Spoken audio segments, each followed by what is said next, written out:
invaded my mind and my body, but there's one thing a Saiyan always keeps.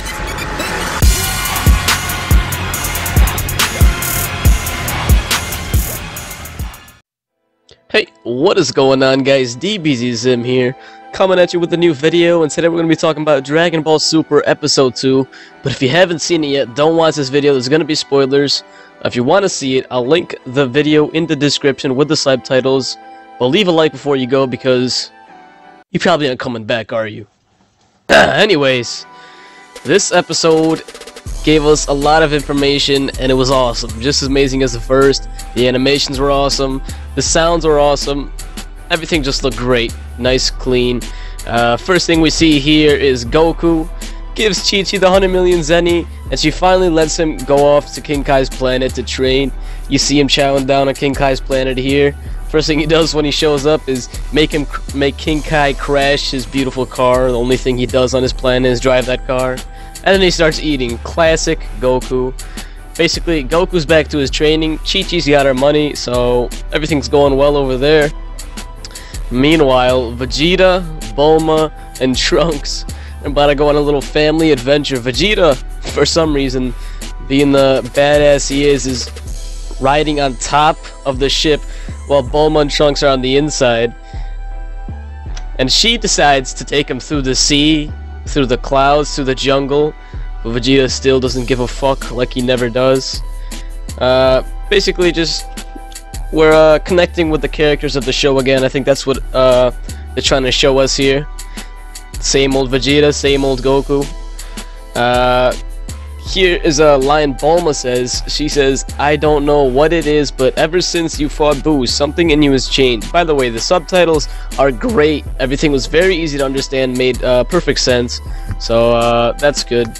Dub version, who knows when that'll be out, but sub version is more than enough for me. What Bulma says here is basically that Vegeta has changed in a good way for her, but he's still the same in a lot of ways also. He's settled down more, he's more in touch with his family,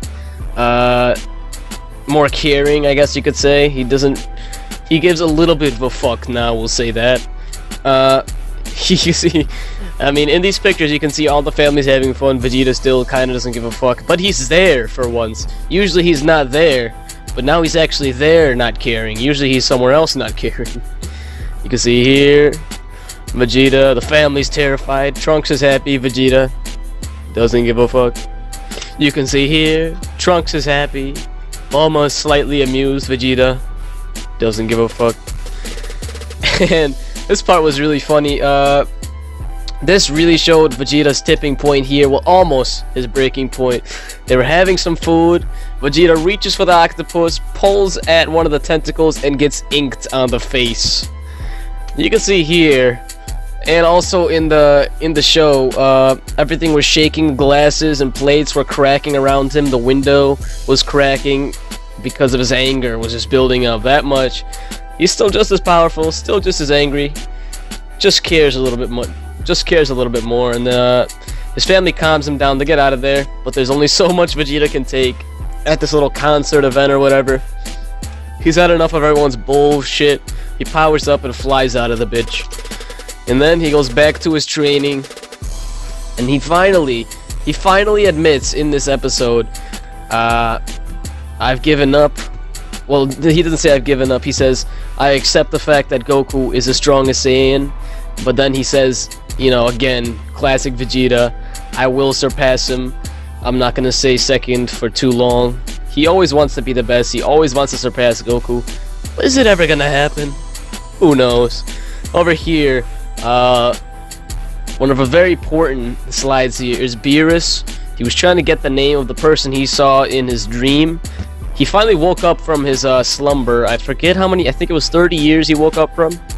And he saw something in his dream, and he says, Super Saiyan God. So now we know for a fact that these episodes are centered before Battle of Gods. Which probably a lot of you knew before, since I'm not, you know, I'm not the informational guy, but I just had to share this episode. But there we go, Beerus finally figures out the name of the person he was talking about, Super Saiyan God. And now we know Battle of Gods will be coming soon in the timeline. followed by Fukastu Noah F. And that's about it, guys. Sums up the episode. What do you guys think is going to happen in episode 3? Are you guys enjoying the series? Leave a like if you're enjoying it. And I'll cover episode 3 as well if you guys are into this. Peace out, guys. Hope you enjoyed.